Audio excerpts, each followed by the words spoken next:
یہ جو سیاسی حالات اس وقت چل رہے ہیں، اس کو یہ مارچ اپریل کی کہانی تو آپ کے علم میں ہے نا کہ یہ وہاں پہ کیا ہونے جا رہا ہے. قومی گورنمنٹ کی بات ہو رہی ہے، کیئر ٹیکر سیٹ اپ آنے کی بات ہو رہی ہے، اور خان صاحب یہ بات بھی ہو رہی ہے کہ خان صاحب کی رہائی جو ہے وہ اگلے مہینے کے آخر میں کسی وقت ممکن ہو سکتی ہے. یہ باتیں تو ابھی انڈر ڈسکشن ہے. آپ کا علم کیا کہتا ہے اس بارے میں؟ ڈاکٹر صاحب، یہ قوم، ہم لوگ، ہمیں چھوڑے، یہ جو آپ کو نظر آتے ہیں قوم کو ریاست کا مفہوم سمجھانے والے، قانون کیا ہے، سیاست کیا ہے، خیر و فلاح کس طرح ہو سکتی ہے ملک کی اور عوام کی، انہیں بھی ماں سوا اٹکل پچو اور اندازے لگانے اور ڈنگ ٹپانے کے علاوہ کوئی ان کے پاس کوئی سچ اور صداقت کوئی نہیں اور معقول بات کوئی نہیں ہے. دیکھیے، جو صورتحال جا رہی ہے اس وقت، اگرچہ خاموشی ہے، وحشت ہے، خوف ہے، طاری در و دیوار پہ لوگ اندر سے ڈرے ہوئے ہیں، لیکن یہ خوفناک خاموشی اور ڈر، اس کے اندر سے بہت بڑا بھوت نکلنے والا ہے. جنہوں نے یہ جو کچھ کیا ہے اس وقت کر لیا ہے. وہ حکم تو دیا جا سکتا ہے کہ آدھے گھنٹے کے اندر اندر ہمیں ڈی چوک خالی چاہیے. اس سے پہلے کہ ہمارے 3 لوگوں کے، جنہیں خود انہوں نے اپنی گاڑیوں کے نیچے دے کے مارا تھا بکھلاہٹ میں، وہ ڈال دی گئی پی ٹی آئی پہ، اور اسی کے پس منظر میں حکم دیا کہ آدھے گھنٹے کے اندر اندر ہمیں بالکل صاف چاہیے. پھر سنائپرز چڑھ گئے، ایس ایس جی حرکت میں آ گئی. کبھی یہ بھی اندازہ کیجئے، انہیں چھوڑیے یہ عرفان صدیقی کو، یہ عطاء الحق قاسمی کو، یہ پتہ نہیں کیا کیسی کیسی مخلوق ہمیں برداشت کرنی پڑتی ہے سکرین پہ. میرا بھی خیال ہے لوگوں نے کہا ہم نے چھوڑ دیا ہے یہ میڈیا دیکھنا. یعنی آپ جائیے میرے کومنٹس میں جائیے، جو میری گزارش سن لینا. گزارش یہ ہے کہ ٹرمپ کے آنے سے اگر کوئی یہ سمجھتا ہے کہ ٹرمپ جو ہے وہ جا کے کوئی عمران خان کو چڑیا ہے اسے اٹھا کر باہر لے آئے گا، ایسے ہوتا نہیں. ہاں، اثر ہے، اس کی پسندیدگی بھی ہے، لیکن اس کی اپنی تحدیدات بھی ہیں، اس کی اپنی مجبوریاں بھی ہیں. آپ کہہ سکتے ہیں کہ امریکن انتظامیہ عمران خان کے بارے میں اب کوئی برے خیال والی انتظامیہ نہیں ہوگی. ہاں، عمران خان کے بارے میں آپ کو یاد ہوگا کہ میں کہتا چلا رہا ہوں، آپ کے ہی پروگرام میں بہت دفعہ کہہ چکا، اپنے ولاگز میں بھی کہہ رہا ہوں، پتہ نہیں کیوں یہ حساب کتاب بھی ہے اور میرا وجدان بھی یہی کہتا ہے. اور وجدان کوئی الہام اور وحی نہیں ہے، یہ بھی آپ کے تجربے اور جو بھی علم ناقصہ ہوتا ہے اس کی اوپر والی شاخ پہ اکھوا ہے جو دیکھ لیتا ہے، محسوس کرتا ہے یہ ہونے جا رہا ہے. ان کے دن گنے جا چکے ہیں. ان کا خیال ہے کہ کوئی ایسی، تاکہ پریشر کو کم کیا جائے. انہیں علم ہے کہ ایک بہت بڑا مذاق ہے نواز شریف، شہباز شریف، فیصل زرداری، ایک بےہودہ مذاق ہے قوم کے ساتھ بھی، انٹرنیشنل سطح پہ بھی.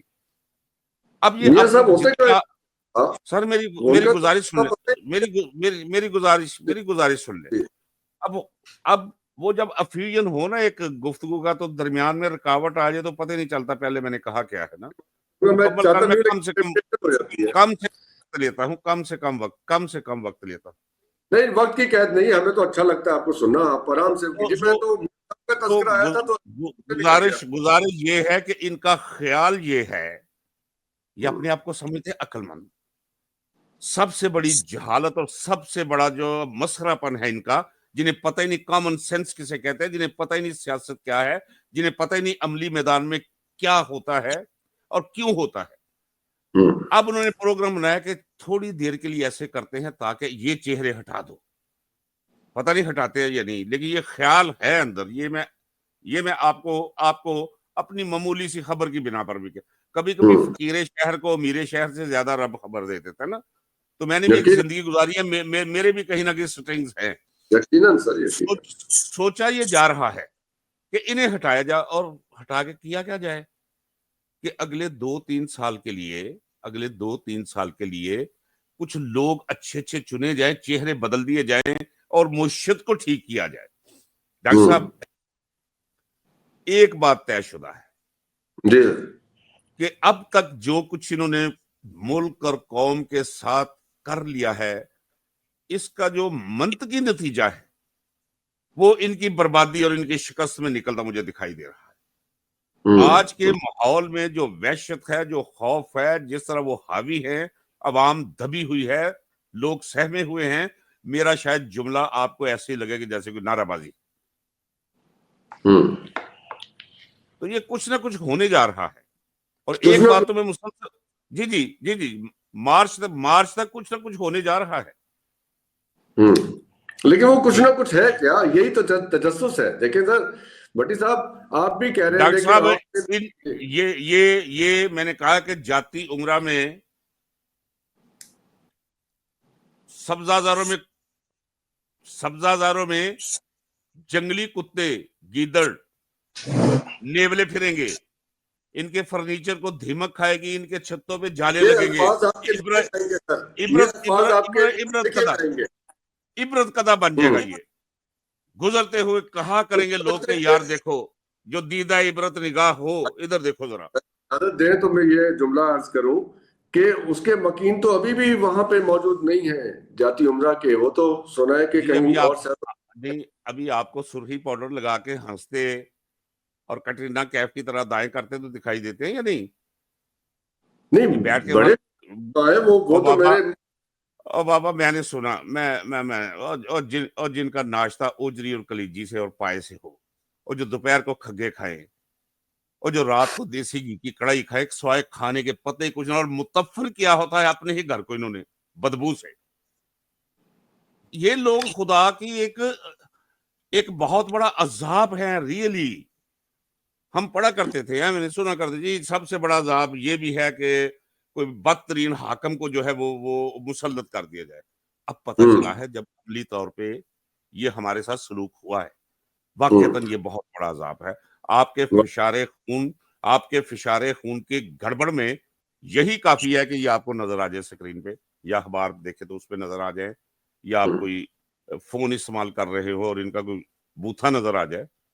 جی تو یہ جو کچھ روزانہ بات سنیں نا, روزانہ ہمارا ایک دوست ہے پرویز رشید, وہ ان کا رستو بھی ہے, وہ ان کا سکرات بھی ہے, وہ ان کا بکرات بھی. سن لیجئے سینیٹر تھا تو ایک دن دوست ہے, ملنے چلا گیا میں, تو وہ یہ آج سے کوئی 10 12 14 سال پہلے کی بات ہے, تو جیو اور ون میں تو ایسے اونگ رہا تھا. میں گیا اچھا تو بات ہوئی حکومت, کہتا ہے تو میں نے بتایا ہے انہیں کہ علاء الدین خلجی جو تھا, جب اسے پتا چلا کہ آٹے کے پیڑے میں کمی بیشی کر رہے ہیں تو وہ بھیس بدل کے چلا جاتا تھا. جب پتا چل جاتا تھا جتنا آٹے کا پیڑا کم ہوتا تھا اتنا گوشت کٹوا دیتا تھا ان کا, اور تندور ٹھیک ہو گئے تھے. تو روٹی دینے کی وجہ سے لوگوں کو اس کا نام تاریخ میں, آپ یقین جانے میرا اللہ گواہ ہے, 6 دن نہیں گزرے تھے تو 2 روپے کی روٹی وہ چل گئی تھی. اس میں اربوں روپیہ قوم کا جو ہے وہ جل گیا. جتنے لڑکے تھے اس نے کہا جی میرا بھی تندور ہے, میں جو آٹا لے کے ادھر سے ادھر بھیج دیتے تھے. یہ جاہل لوگ ہیں. اور یہ آج کل پرویز رشید روزانہ 6 پروگرام دیتا ہے, روزانہ کوئی نہ کچھ. جی جب حالت یہ ہو, جب سارے کے سارے 9 رتن ایک ہی اندر انہیں محسوس ہوں, تو پھر حالات یہی ہو تو آپ کو دکھائی دے رہے ہیں. صاحب جب طوفان آنے والا ہوتا ہے تو آپ جانتے ہیں کہ درختوں سے پرندے ورندے اڑتے ہیں, پر درختوں کے پتوں کا رنگ بدل جاتا ہے. خواجہ صاحب میری تصحیح فرمائیے گا اگر میں غلط کہہ رہا ہوں, کہ طوفان کے آنے سے پہلے درختوں کے پتوں کا رنگ بدلتا ہے, اور زلزلے آنے سے پہلے پرندے اڑتے ہیں, اور ان پرندوں میں سب سے پہلے کوے اڑتے ہیں. درست کیا ہے؟ میں بالکل درست. یہ ہر قسم کی ایسی طوفان آنے سے پہلے علامت یاد آیا, یہ ایک اشارہ ہے آفات ناگہانی کا, کسی شجر سے پرندوں کا کوچ کر جانا.